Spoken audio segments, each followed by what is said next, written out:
जय हिंद दोस्तों। कैसे हो? आशा करता हूँ सब बढ़िया है और कुशल मंगल। तो मैं रवि कुमार जोशी एक बार फिर से आपका स्वागत करता हूँ स्कॉलर्स के डिजिटल प्लेटफॉर्म पर, जहाँ पर हम लोग पीवाईक्यू की एक सीरीज लेके चल रहे हैं। जैसा कि आपको पता है कि इस पीवाईक्यू सीरीज में 2024 के जितने भी एग्जाम में हुए हैं, फर्स्ट शिफ्ट के अंदर, सेकंड शिफ्ट के अंदर, थर्ड शिफ्ट के अंदर, हर एक डे का आपको डिटेल एनालिसिस करवाया गया है और करवाया जा रहा है और करवाते रहेंगे। आपका काम है बस इनको पढ़ना और अपने दोस्तों में इन चीज़ों को शेयर करना। तो आशा करता हूँ कि आप ये काम कर रहे होंगे, क्योंकि हम भी तो हमारा काम कर रहे हैं, तो आप भी अपना काम जरूर करिएगा। तो शुरुआत करते हैं आज के पहले प्रश्न की ओर, जो कि 11 सितंबर 2024 की सेकेंड शिफ्ट में आपसे पूछा गया है रीजनिंग के अंदर, कि शब्द JE ALOUs के प्रत्येक अक्षर को अंग्रेजी वर्णमाला के क्रम में व्यवस्थित किया जाए तो कितने अक्षरों की स्थिति अपरिवर्तित रहेगी। कहने का मतलब, जो वर्ड आपको दिया है उस वर्ड को अगर अल्फाबेटिकली अरेंज कर दिया जाए लेफ्ट टू राइट, तो कितनी चीजें रिमेनिंग सेम रहेगी। तो अगर इस प्रश्न को करना हो तो सबसे पहले इनके क्रमांक लिख लीजिए, ताकि बातें थोड़ी आसान हो जाएगी आपके लिए। ठीक है। और ये मैंने लिख दिए इनके क्रमांक। क्रमांकों में सबसे पहले मैं देख पा रहा हूँ कि मुझे एक मिल रहा है, तो मैंने एक लिखा। फिर मेरे को पांच मिला तो मैंने पांच लिखा। फिर 10, फिर 12, और फिर 15, 19 और 21। तो कितनी चीजें आप अपने स्थान पे देख रहे हो? तो आप एक तो ये देख रहे हो पांच पांच, और एक ये 12 12, और एक ये 13 13। यानी तीन चीजें जो है वो अपनी जगह पर ही है। और इसका आंसर क्या हो जाएगा? तीन। ये था पहला प्रश्न। नेक्स्ट क्वेश्चन नंबर सेकंड की ओर चलते हैं, जहां पर आपको पेपर कटिंग और फोल्डिंग का एक आसान प्रश्न दिखाई दे रहा है। आसान इसलिए क्योंकि ऑप्शन इतने गंदे बनाए हैं कि आप आसानी से इसको एलिमिनेट कर सकते हो। मैंने कहा कि सबसे पहले ये अनफोल्डिंग होगा, तो इधर एक मिरर लगा दो, और मिरर लगाने पर आपको ये जो चीज है वो इसकी तरफ फेस करती हुई दिखाई देगी। यानी ये ट्रायंगल आपका कुछ इस तरीके से बनेगा। और ऐसा देखा जाए तो आमने सामने वाली फेस यहाँ पे नहीं दिख रही है। ठीक है। ये यहाँ पर आपको दिखाई दे रही है, ये यहाँ पर नहीं दिख रही है, ये यहाँ पे नहीं दिख रही है। केवल ऑप्शन नंबर किस में दिख रही है? बी में दिख रही है। तो ये था एक आसान प्रश्न।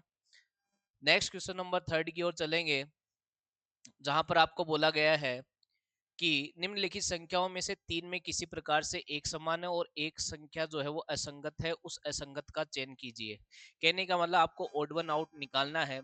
तीन में कुछ सिमिलरिटी है और एक आपका क्या है, थोड़ा सा अलग। तो अगर इनके बीच बात करें कि 65 और 104 में क्या रिलेशन है, तो अगर मैं इसको 13 के पहाड़े से काटूंगा तो मुझे मिलेगा 5:8।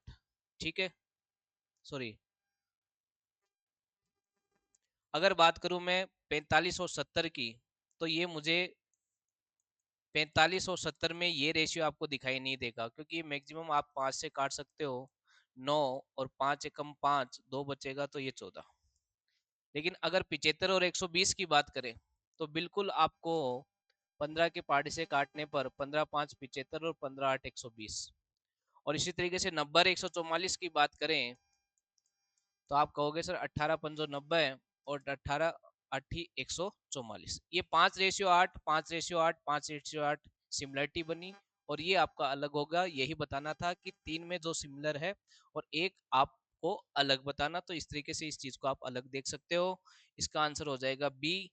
नेक्स्ट क्वेश्चन नंबर थर्ड की ओर, सॉरी फोर्थ की ओर चलेंगे, जहां पर आपको बोला गया है कि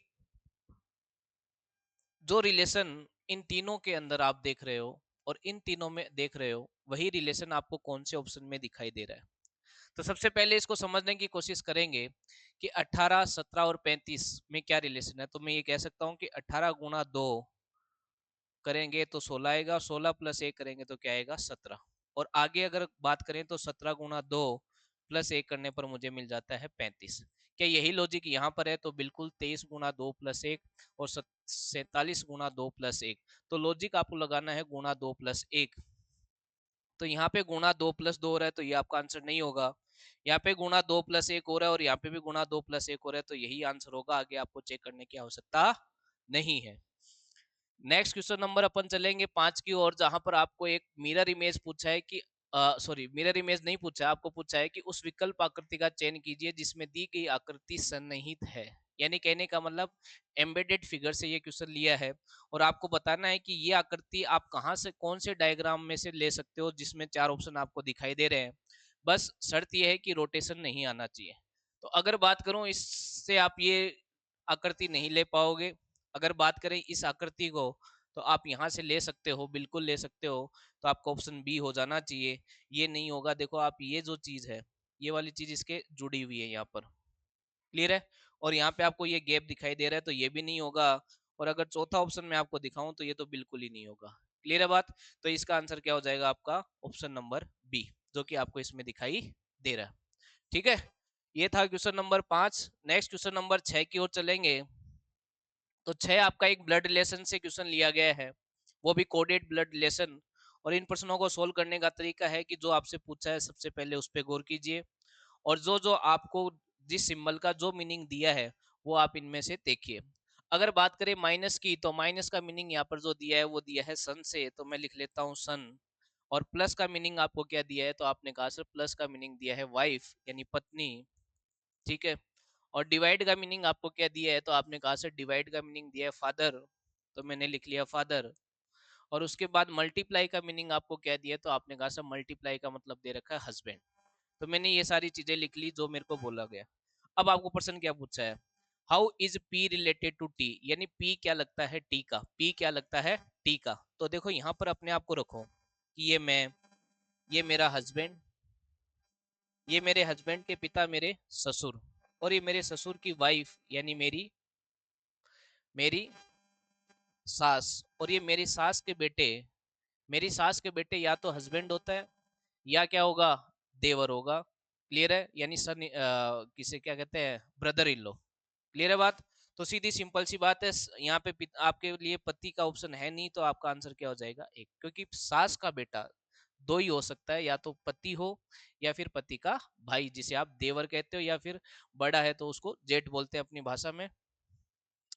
नेक्स्ट क्वेश्चन नंबर अपन चलेंगे 7 की ओर, जहां पे आपको बोला है कि 4 अक्षर समूह दिए गए जिसमें से 3 किसी ना किसी प्रकार से एक जैसे हैं और एक भिन्न है। कहने का मतलब ये प्रश्न आपका क्लासिफिकेशन और ओड वन आउट से लिया गया है। 3 में सिमिलरिटी देखने के लिए आपको इनके क्रमांक लिखने होंगे, तो क्रमांक लिखेंगे तो x का 24 आएगा, u का 21 और z का 26। अगर यहाँ पे बात करेंगे तो l का 12, k का 11 और p का 16। यहाँ पे बात करेंगे तो G का 7, D का 4 और I का 9। और यहाँ पे बात करेंगे तो S का 19, P का 16 और U का 21। अगर बात करें तो यहाँ पर मेरे को -3 दिखाई दिया, और यहाँ पर अगर देखें तो मेरे को +5 दिखाई दिया। ठीक है, यहाँ पर मेरे को क्या दिखाई दिया, -1 दिखाई दिया, और यहाँ पे क्या दिखाई दिया, +5। ठीक है, यहाँ पे क्या दिखाई दिया, तो आपने कहा सर -3, और यहाँ पे +5। यहाँ पे भी आपका क्या दिखाई दिया, -3 और +5। तो -3 +5 वाली चीज एक जैसी होगी, और ये वाली चीज जो है जहाँ पे -1 और +5 दिखाई दे रहा है, यही आपका आंसर हो जाएगा, क्योंकि यही ओड वन आउट आपको बताना था। नेक्स्ट क्वेश्चन नंबर 8 की ओर चलेंगे, जहां पर आपको बोला गया है कि निम्नलिखित समीकरण में डिवाइड और माइनस को आपस में इंटरचेंज कर दीजिए और इंटू और प्लस को आपस में चेंज कर दीजिए, और इस इक्वेशन की वैल्यू बता दो। ठीक है, कहने का मतलब है कि जो सिंबल है डिवाइड और माइनस वो एक दूसरे से चेंज होंगे, और साथ ही साथ प्लस और गुणा आपस में चेंज होंगे। तो ये इक्वेशन बन जाएगी 8 गुणा 6, डिवाइड की जगह आ जाएगा -51, और माइनस की जगह आ जाएगा आपका डिवाइड, और गुणा की जगह आ जाएगा क्या, प्लस। क्लियर होगी बात। अब उसके बाद सबसे पहले भाग वाली चीज सोल्व कर दो, तो यहाँ से 3 आ जाएगा, और यहाँ से 8 से 48 आ जाएगा, और ये प्लस का 13। अगर इनको ऐड करोगे 48 + 10 58, 58 और 3 61, और 61 में से अगर 3 घटा देंगे तो आपको वैल्यू जो है वो मिल जाएगी कितनी, 58। तो ये था क्वेश्चन नंबर 8 आपका। नेक्स्ट क्वेश्चन नंबर अपन चलेंगे 9 की ओर। तो क्वेश्चन नंबर 9 आपका क्या कहता है, देखिए क्वेश्चन नंबर 9 कहता है कि उस समुच्चय का चयन कीजिए जिसमें संख्याएं उसी प्रकार से संबंधित है जिस प्रकार से समुच्चयों की संख्याएं संबंधित है। यानी जो रिलेशन आपको 34, 15 और 64 में दिखाई दे रहा है, वही रिलेशन आपको 29, 17 और 63 में मिलेगा। आपको बताना है ऐसा रिलेशन कौन से ऑप्शन में आपको दिखाई दे रहा है। क्लियर है बात। अब अगर बात करें कि ये चीज कैसे आएगी, तो देखो बेटा, 64 को अगर माइनस करोगे आप 34, 64 में से माइनस कर दोगे 34, तो आपको कितना मिल जाएगा, 30। और इसको 2 से डिवाइड करने पे क्या मिल जाएगा आपको, 15 यानी बीच वाली वैल्यू मिल जाएगी। कहने का मतलब है कि c माइनस ए कर दो और डिवाइड बाई 2 कर दो, ठीक है, तो आपको क्या मिल जाएगा, बी वैल्यू मिल जाएगी। ये कंसेप्ट आपका यहाँ पर भी ये लागू होता है कि 63 माइनस 29 करेंगे तो 34 प्राप्त होगा, और 34 में 2 का भाग देंगे तो 17 प्राप्त होगा। ऐसा लॉजिक आपको किसमें देखने मिल रहा है, तो आपको हो गया सर 53 माइनस 25 करेंगे, 53 माइनस 25 करेंगे तो 28 आएगा, और 28 में 2 का भाग देने पर मुझे 14 प्राप्त हो जाएगा। तो आगे ही मुझे चेक करने की जरूरत नहीं है, यही आपका आंसर हो जाएगा। क्लियर है? तो ये था question number 9। Next question number अपन चलेंगे 10 की ओर, जहाँ पे आपको फिर से एक मिरर इमेज पूछा है। तो मिरर इमेज में आपको पता है कि ये वाली चीज जो है आपको इस तरीके से ऐसे दिखाई देगी, सॉरी, एरो का जो फेस है वो इस तरीके से होगा, पहली बात। बाकी ऊपर नीचे कोई चीजें चेंज नहीं होगी, जो कि देखो यहाँ पे दिखाई दे रही है, ठीक है। बाकी अगर बात करें तो ये पूरा रोटेशन ठीक है, यहाँ पर ये चीजें भी ठीक है, ठीक है। ये आपका नहीं हो सकता क्योंकि देखो ये वाली चीज इससे जुड़ी हुई नहीं है, तो ये ऑप्शन नहीं होगा। और इस वाली चीज की बात करें तो इसने एरो को इस दिशा में ही रख दिया, तो ये तो पॉसिबल ही नहीं है। अगर इस ऑप्शन की बात करें, ऑप्शन नंबर डी की, तो यहाँ पर भी आपको देखो डी किसका के यहाँ कॉर्नर पे जोड़ दिया, तो ये भी नहीं है। तो आपका आंसर क्या हो गया, ए हो गया। क्लियर था? ये था क्वेश्चन नंबर 10, जिसका आंसर कितना हो गया, जिसका आंसर हो गया आपका ए। नेक्स्ट क्वेश्चन नंबर अपन चलेंगे 11 की ओर। तो 11वां क्वेश्चन क्या कहता है, देखिए, यदि निम्नलिखित समीकरण में प्लस माइनस को आपस में बदल दिया जाए और गुणा और डिवाइड को आपस में बदल दिया जाए तो क्वेश्चन मार्क की जगह क्या आएगा। तो बेटा सीधी सी बात है, एक सिंपल क्वेश्चन होते हैं, बस थोड़ा सा ध्यान रखना है सोल्व करते वक्त। प्लस और माइनस को चेंज करना है, इसका मतलब 41 प्लस 54 हो जाएगा, और गुणा और भाग को भी आपस यानी मल्टीप्लाई और डिवाइड भी आपस में चेंज होगा, तो ये 6 और इंटू 9 हो जाएगा, और ये माइनस का 7 हो जाएगा। अब इसको सोल्व करेंगे तो कितना आ जाएगा, 9 आ जाएगा, और प्लस का 41, क्लियर है बात, और ये आ जाएगा कितना, 9 और माइनस का 7। क्लियर है? यहाँ से आ जाएगा 81, 81 प्लस 41 करेंगे, और माइनस आपको क्या करना है, 7। तो आप कहोगे सर ये 2 और 8 और 4 12। क्लियर है ना बात? 2 और 8 और 4 12, और इसमें से 7 घटाएंगे तो 115 मुझे मिल जाएगा, जो कि आपको ऑप्शन नंबर डी में आपको दिखाई दे रहा है। आसान प्रश्न है। नेक्स्ट क्वेश्चन नंबर अपन चलेंगे 12 की ओर, जहां पे आपको एक रिपीटेड सीरीज दिखाई दे रही है। अक्सर रिपीटेड सीरीज को अपन ग्रुप से सोल्व करने की कोशिश करते हैं, लेकिन यहाँ पे कोई ग्रुप बनेगा नहीं, क्योंकि आप अगर देखोगे तो 1 2 3 4 5 6 7 8 9 10 11 12, 12 में 3 3 का ग्रुप बन सकता है, या फिर 4 4 का ग्रुप बन सकता है। लेकिन 3 के ग्रुप में भी आपको चीजें जो है वो देखने में दिक्कत आएगी, क्योंकि देखो ये W के बाद 2 है, W के बाद 2 है, और सेकंड पे C है। अब मैं इसको आगे कैसे फिल करूं, ये मेरे पास पॉसिबल नहीं है। 4 4 का ग्रुप भी बनने में थोड़ी सी दिक्कत आएगी, तो आपको सबसे बढ़िया मैं उपाय बताता हूँ। ऐसे प्रश्नों को आप ऑप्शन से करने की कोशिश करें। कहाँ से करने की कोशिश करें, ऑप्शन से। अगर मैं इस ऑप्शन को बिठाता हूँ तो आपको देखो एक अरेंजमेंट दिखाई देगा, यानी अगर मैं इसको पूरा कर देता हूँ, C, उसके बाद W, उसके बाद W, उसके बाद C, और C, उसके बाद क्या आएगा, W, कुछ गलत फिल कर दिया है, C आ गया आपका, ठीक है। C के बाद, अच्छा ये थोड़ा सा गलत हो गया, फिर से एक बार देखिए। C, मैं ऑप्शन नंबर डी को फिल करके देख रहा हूँ कि ये आंसर बन सकता है क्या, क्योंकि सबसे ज्यादा प्रायोरिटी रहती है डी या सी की ऐसे क्वेश्चनों में। तो ये सी फिल किया मैंने, उसके बाद सी के बाद दोबारा सी फिल होगा, और उसके बाद क्या होगा, 2 बार डब्लू, तो 2 बार डब्लू मैंने फिल किया, और उसके बाद क्या आया, 2 बार सी, तो मैंने 2 बार सी को फिल किया, और फिर क्या हुआ, 2 बार डब्लू, तो मैंने डब्लू को फिल किया। क्या कोई लॉजिक बैठ रहा है क्या? C C W W आपको दिखाई दे रहा है, देखो C C W W, और यहाँ पर भी आपको क्या दिखाई दिया, C C W W दिखाई दे रहा है। C C W W W 3 बार, और इसको भी आप ले लो तो ये भी 3 बार हो जाएगा। 3 बार C, 3 बार W, 3 बार C, 3 बार W, यानी लॉजिक बिल्कुल करेक्ट है। क्लियर है बात? 3 बार C, 3 बार W, 3 बार C, 3 बार W, ये तो आप ग्रुपिंग भी कर सकते थे इसके अंदर, अपन ने ज्यादा दिमाग लगाया नहीं, लेकिन ऑप्शन से जाता है तो इसका आंसर क्या हो जाता है, डी। ये था क्वेश्चन नंबर आपका 12। नेक्स्ट क्वेश्चन अपन चलेंगे क्वेश्चन नंबर 13 की ओर। नॉन वर्बल सीरीज दिखाई दे रही है, और इस नॉन वर्बल सीरीज की बात करें तो मैं कहता हूं कि एक एक चीज को पकड़ो और ऑप्शन एलिमिनेट करो। अगर सबसे पहले बात करें इस टी की, तो आपको टी अब ये सेंटर में दिखाई दिया, आगे वाले में ये नीचे दिखाई दिया, फिर सेंटर में दिखाई दिया, तो अब ये क्या दिखाई देगा आपको, यहाँ पे दिखाई देगा। ऑप्शन एलिमिनेट की बात आएगी तो ये ऑप्शन एलिमिनेट हुआ, ये वाला एलिमिनेट हुआ, क्योंकि टी की पोजीशन नीचे ही रहेगी, या तो ऑप्शन ए होगा या ऑप्शन डी होगा। क्लियर है? एक ऑब्जर्वेशन से अपन ने ये चीज एलिमिनेट की। अब यहाँ पर अगर आप ऑब्जर्व करोगे तो जो जितने भी वेरिएबल्स आपको यहाँ दिख रहे हैं वो इसमें भी दिख रहे हैं, ठीक है। फिर कुछ चेंज हुआ होगा क्योंकि एक्स गायब हुआ, लेकिन जो वेरिएबल आपको यहाँ दिख रहे हैं वही वेरिएबल यहाँ पे दिख रहे हैं। क्लियर है बात? इसका मतलब यह है कि जो वेरिएबल यहाँ पर है वही वेरिएबल इसमें आएंगे। क्लियर हुई बात? अगर वही वेरिएबल आएंगे तो यहाँ पर आप क्या देख रहे हो, एक नई एंट्री देख रहे हो 4, जो कि पॉसिबल नहीं है, और आपका आंसर क्या हो जाएगा, ए।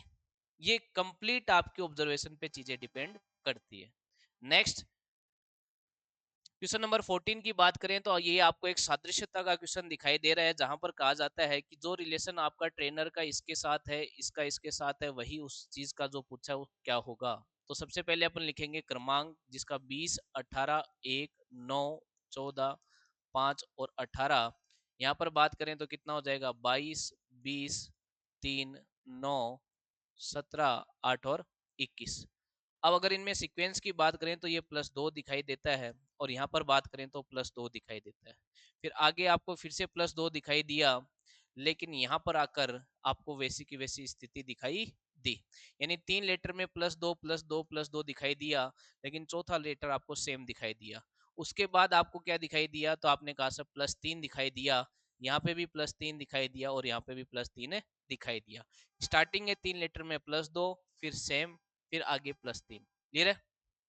तो सीधी सी बात है, ये 3 लेटर पहले के, ये 3 लेटर बाद के, और ये एच अपनी जगह रहेगा। एच अपनी जगह रहेगा, जो यहाँ पर है, यहाँ पर है, ठीक है, यहाँ पर भी है और यहाँ पर भी है, कोई बात नहीं। आगे अगर इसमें +3 होगा, और आई में +3 होकर क्या आता है, एल। ओ में +3 होकर क्या आता है, 15 3 18, और इसमें +3 होकर के आएगा 17। तो HLRQ, HLRQ यहाँ है, HLRQ यहाँ है, HLRQ यहाँ है, HLRQ। ऑप्शन एलिमिनेट नहीं हो पाया, कोई बात नहीं। इसमें +2 करेंगे तो ई आएगा, इसमें +2 करेंगे 21 और 2 23, डब्ल्यू आएगा, और इसमें +2 करेंगे तो यू आएगा, U W you. E W you आपको ऑप्शन नंबर 4 में ही दिखाई दे रहा है, यानी पूरा सोल्व करना पड़ेगा आपको। ऑप्शन एलिमिनेशन काम नहीं कर रहा है, कोई बात नहीं, लेकिन चेक ऐसे जरूर करोगे। नेक्स्ट आपको एक अल्फाबेट सीरीज दिखाई दे रही है, तो अल्फाबेट सीरीज को सोल्व करने के लिए आपको सबसे पहला काम क्या करना है, क्रमांक लिखने हैं। क्रमांक अगर आप लिखने जाओगे तो डी का 4, बी का 2, ओ का 15 और ई का 9। एफ की बात करें तो 6, ई का 5, क्यू का 17 और आर का एल का 12। यहाँ पे सीक्वेंस की बात करें तो ये +4 दिखाई देता है, और यहाँ पे आपको दिखाई देता है +3, और यहाँ पे आपको दिखाई देता है +2, और यहाँ पर आपको क्या दिखाई देता है, +3। क्लियर हुई बात? पहले आपको +2 दिखाई दिया, सॉरी बेटा, +2 देखो, 4 से 6 आने का मतलब क्या दिखाई दिया, +2। पहले +2 दिखाई दिया, फिर +3 दिखाई दिया, फिर +2 दिखाई दिया, फिर +3 दिखाई दिया। तो सीधी सी बात है कि एफ में पहले +2 होगा, जो कि एच आएगा, फिर आपका +3 होगा, यानी क्या आएगा, दोबारा एच आएगा, फिर +2 होगा, यानी क्या आएगा, एस आएगा, फिर प्लस क्या होगा, फिर प्लस क्या होगा, फिर प्लस आपका 3 होगा, यानी एल 12, यानी 13 में क्या आएगा, 12 और 13 15, यानी ओ आएगा। HHSO आपका ऑप्शन नंबर डी है। क्लियर है बात? नेक्स्ट क्वेश्चन नंबर अपन चलेंगे 16 की ओर।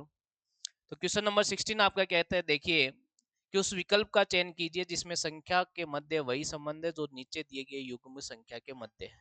यानी जो रिलेशन 186 और 103 का, और जो रिलेशन 156 और 73 का है, वही रिलेशन किसका है। अगर मैं इन दोनों में डिफरेंस की बात करूं तो 83 का डिफरेंस मिलता है, और इन दोनों में भी डिफरेंस की बात करूं तो मुझे 83 का डिफरेंस मिलता है। यानी मुझे वो संख्या लेनी है जिसमें 83 का डिफरेंस आए, तो बिल्कुल ये यहाँ पे तो आंसर नहीं हो सकता। और अगर इसमें से माइनस करूं तो 83 का डिफरेंस यानी लार्ज डिजिट यहाँ से तो 4 आएगी, तो ये भी नहीं होगा।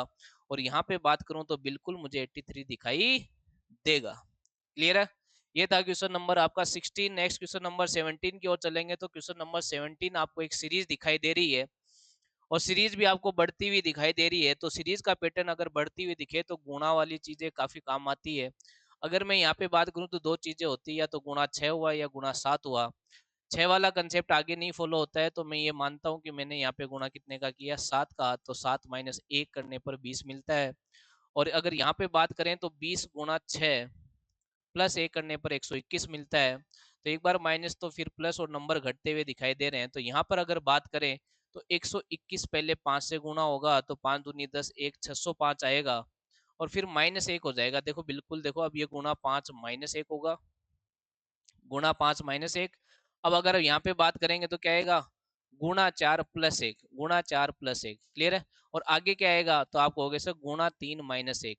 अब लार्ज डिजिट की बात करें तो 7 या 21, 21 माइनस 1 लार्ज डिजिट जीरो आएगी, लार्ज डिजिट जीरो आएगी। अब देखो बेटा लार्ज डिजिट सभी में जीरो है, लार्ज डिजिट इन तीनों में जीरो है, लेकिन एक दिमाग लगाओ कि डबल जीरो कहीं से नहीं आएंगे, डबल जीरो कहीं से नहीं आएंगे और आपका आंसर ये हो जाएगा, क्योंकि डबल जीरो का आने का कोई चांस ही नहीं बनता, क्योंकि आपको एक बार माइनस 1 करना है। ठीक है, फिर आगे जाओगे तो डबल जीरो वाली बात बैठेगी नहीं और आपका आंसर हो जाएगा बी। आप इसे पूरा सोल्व कर सकते हैं, मैंने आपको तरीका बताया है, अगर उसको फॉलो करोगे तो आपको बड़ा ही फायदा होगा। अब इसकी बात करें तो फिर से आपको एक नॉन वर्बल का सीरीज का पैटर्न दिखाई दे रहा है और आपको सीक्वेंस समझने की कोशिश करनी है। अगर मैं बात करूं पहले जो चीज यहाँ हुआ करती थी वही चीज अब कहाँ चली गई, तो आप बोलोगे सर वही चीज जो है एक एंटी क्लॉकवाइज चली गई, एक एंटी क्लॉकवाइज चली गई। मैंने बोला ठीक है, फिर आपने कहा सर दो एंटी क्लॉकवाइज चली गई, क्योंकि एक ही है फिर ये दो, यानी पहले एक एंटी क्लॉकवाइज चली, फिर दो एंटी क्लॉकवाइज चली। आगे क्या हुआ, तो आपने कहा सर एक दो तीन, तीन एंटी क्लॉकवाइज चली। मैंने बोला ठीक है। आगे क्या हुआ, तो बोले सर अब तो चार एंटी क्लॉकवाइज आनी चाहिए। बिल्कुल देखो एक दो तीन चार, यानी यहाँ पर चीजें आएगी। यहाँ पर चीजें अगर देखा जाए तो ऑप्शन नंबर ए में नहीं है, बी में नहीं है, सी में नहीं है, और आप बोलते हो सर इसका आंसर क्या हो जाएगा, डी हो जाएगा। क्या हो जाएगा, डी हो जाएगा। ये था क्वेश्चन नंबर 18, जहाँ पे बहुत अच्छा पैटर्न आपको देखने मिला। नेक्स्ट क्वेश्चन नंबर पर चलेंगे 19 की ओर, जो कि आपको एक साइलो के रूप में दिखाई दे रहा है। तो साइलो का क्वेश्चन को सोल्व करने के लिए सबसे पहले स्टेटमेंट से अपन को क्या बनाना पड़ता है, वेन डायग्राम। तो स्टेटमेंट कहता है ऑल पेन्स आर पेज, तो ऑल पेन आर पेज, ठीक है। उसके बाद सम पेजेस आर पिन, तो सम पेजेस आर मेरे को क्या कर दिया, पिन। अब देखो इसको पेन से टच नहीं करना है। फिर सम पिन्स आर बोर्ड्स, तो सम पिन आर मेरे को क्या कर दिया, बोर्ड्स। अब इसने क्या पूछा कंक्लूजन के रूप में कि some pin are pens, some pin are pens क्या दिखाई दे रहे हैं, बिल्कुल नहीं, क्योंकि ये तो दूर दूर है, इसीलिए कहा इसको टच मत करना, तो ये गलत हो गया। Some boards are pages, some board are pages भी दूर दूर हैं, तो ये भी बात गलत हो गई। तीसरा सम पेन आर बोर्ड्स, तो सम पेन आर बोर्ड्स भी आपको दिखाई नहीं दे रहा है, तो none of the conclusion follow, यानी ऑप्शन नंबर आपका ए। आसान सा वेन डायग्राम का क्वेश्चन था। नेक्स्ट क्वेश्चन नंबर 20 की ओर चलेंगे, तो जहां पर आपको कहता है कि एक निश्चित कोड भाषा में, यानी in certain code language B U Z Z Y return as 10 and K I N G return as 8, then how would be ABROAD written in that same language। ये मैंने इंग्लिश में बोल दिया, हिंदी में आपके सामने लिखा हुआ है, ठीक है। तो देखो अगर B U Z Z Y से 10 लाना हो तो क्या होगा, तो इसमें आप नंबर ऑफ लेटर अगर देखोगे तो 1 2 3 4 5 दिखाई देता है। तो लॉजिक हो सकता है number of letters, number of letters, यानी total number of letters, total number of letters into two, into two.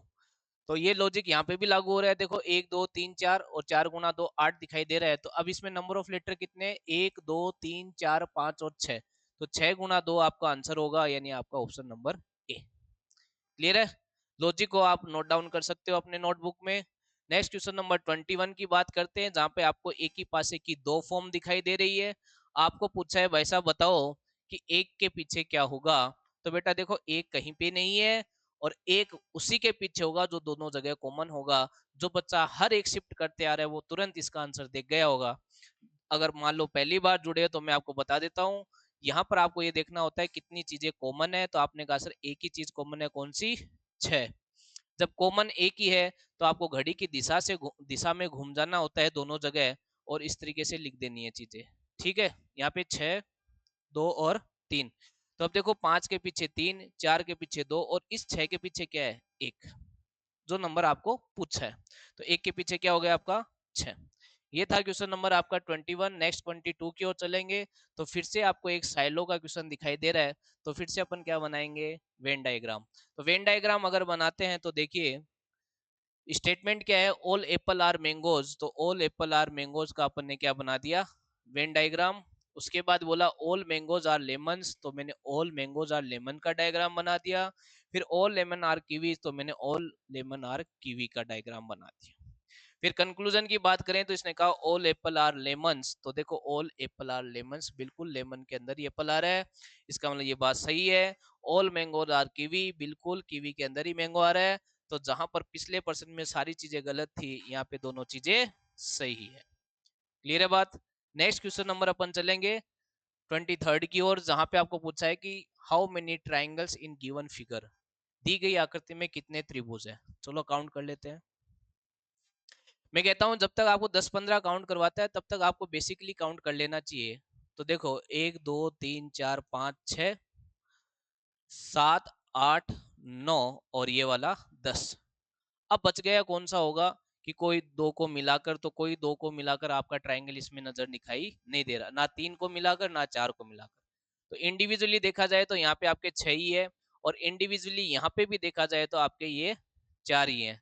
तो टोटल कितने हो गए, तो आपने कहा सर 10 हो गए, और यही आपका क्या हो गया, आंसर हो गया। ठीक है, नेक्स्ट क्वेश्चन नंबर अपन चलेंगे 24 यानी सेकंड लास्ट की ओर। और ये जो प्रश्न है वो उस बच्चे के लिए जिसको हिंदी आती है, या फिर कह सकते हैं इंग्लिश में आपके एंटोनिम्स या सिनोनिम्स आते हैं। वो बच्चा आसानी से समझ सकता है कि लेविस और ऑस्ट्री के अंदर क्या रिलेशन है। क्या रिलेशन है, लेविस मतलब होता है खर्चीला, यानी खर्चीला, और खर्चीला आदमी क्या है, कोई साधारण आदमी नहीं होता। पैसा जिसके पास होता है वही खर्चीला हो सकता है। और मिताहारी का मतलब होता है एक सीधा सीधा सिंपल सा आदमी, और सीधा सिंपल आदमी देखा जाता है तो उसके पास खूब खर्चने के लिए पैसा नहीं होता, या वो खर्चता भी नहीं है। तो एक दूसरे के अपोजिट दिखाई दे रहे हैं, क्या दिखाई दे रहे हैं, एक दूसरे के अपोजिट दिखाई दे रहे हैं।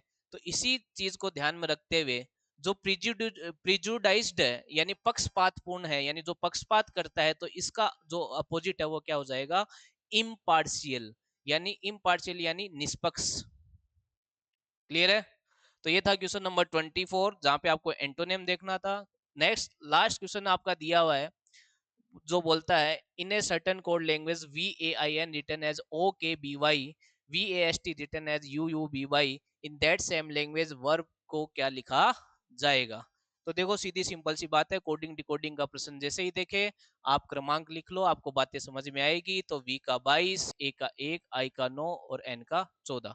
अगर बात करें O का, तो O का 15, K का 11, B का 2 और Y का 25।